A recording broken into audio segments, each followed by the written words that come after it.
Donc, pas la crise de Berlin, mais on parle de la première crise de Berlin, parce qu'à Berlin, il y a deux crises d'abord, avant qu'il n'y ait confusion. Il y a deux crises de Berlin, il y a ce qu'on appelle la première crise de Berlin et la deuxième crise de Berlin. La première crise de Berlin, oui, voilà exactement quelle crise là. Il y a deux crises. Il y a la première crise de Berlin. Première crise de Berlin. Voilà, la première crise de Berlin. Oui.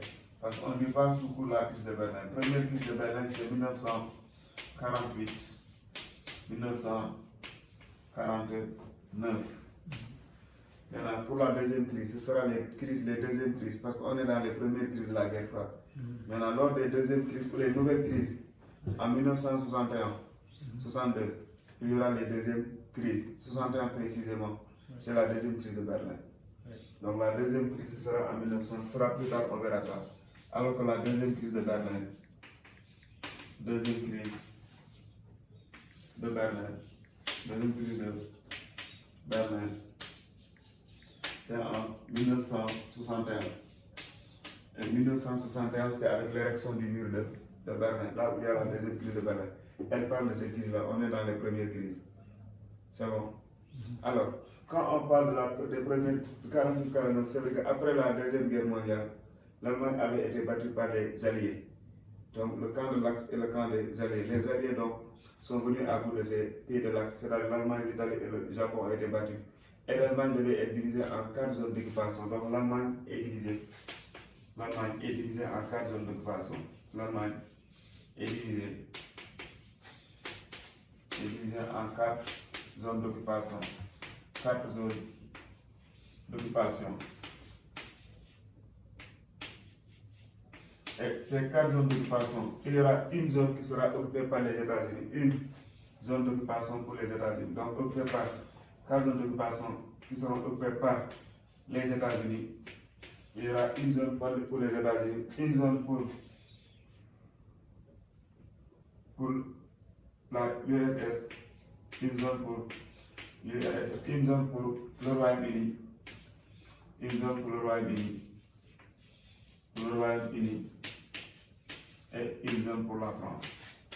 Voilà les 4 pays ou les 4 puissances qui ont occupé l'Allemagne. C'est les États-Unis, l'URSS, le Royaume-Uni et la France. Ça, il faut comprendre. Maintenant, les trois, les États-Unis, la France et le Royaume-Uni, les trois ont décidé de regrouper leurs zones d'occupation et en créant ce qu'on appelle la trizone. La trizone. Tri, ça veut dire 3. Ces 3 pays ont décidé de regrouper leurs zones d'occupation. Ça forme la trizone. Et en décidant de former cette trizone, c'était lors d'une conférence qu'on appelle la conférence de Londres. C'était lors de la conférence de Londres. Lors de la conférence de Londres. Lors de la conférence de Londres. Et c'était le 3 juin 1948. 3 juin 1948. En décidant maintenant de regrouper les 3 zones d'occupation, ils ont isolé la zone, donc l'Union soviétique avait été écartée. Donc lors de cette conférence de Londres, l'URSS Staline n'était pas présent. Donc le fait de regrouper les 3 zones en isolant l'autre, ça amène donc une filtration, que les Occidentaux se sont regroupés en laissant l'autre partie, la partie occupée par l'Union soviétique. Et en créant les zones d'occupation, ils ont décidé de créer une monnaie commune, leur propre monnaie, c'est-à-dire le Deutschmark. Ils ont décidé de créer une assemblée constituante, ils ont décidé de créer une banque centrale. Donc uniquement pour les 3 parties. Maintenant, vu cette situation, Staline va réagir. Quand il va réagir, il va amener un blocus, c'est-à-dire il va mettre le blocus de Berlin. Le blocus de Berlin. Ce qui amène le blocus de Berlin.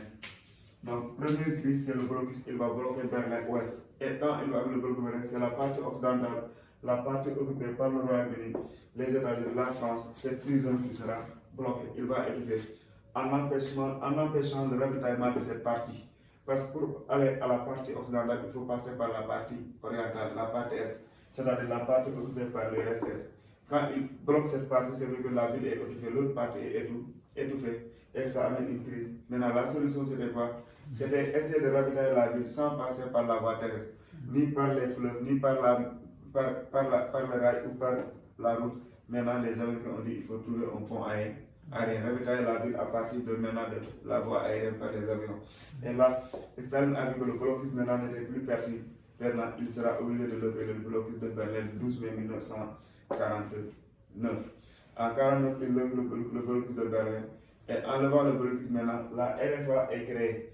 La RFA sera créée donc le 23 mai 1949, création de la République démocratique d'Allemagne, et le 3 octobre 1949, même année, création de la République démocratique d'Allemagne, les deux Allemagnes sont créées. C'est là la crise. Création de ces deux Allemagnes, RFA et RDA. C'est à l'issue maintenant de la crise de Berlin, de la première crise de Berlin, 48-49. 48, l'organisation d'une conférence, création de 3 zones. 49, l'Allemagne sera divisée en deux, à l'issue maintenant de la levée du blocus de Berlin par Staline. Voilà. Qu'est-ce qu'il n'a pas compris exactement? Si c'est clair, on attend.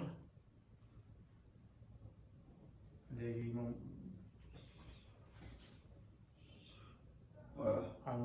Déjà, vous distinguez les deux crises. Il y a première crise et deuxième crise. On est dans la première crise. Donc, deuxième crise, ce sera plus tard. Deuxième crise, ce sera au sommet de la constante pacifique.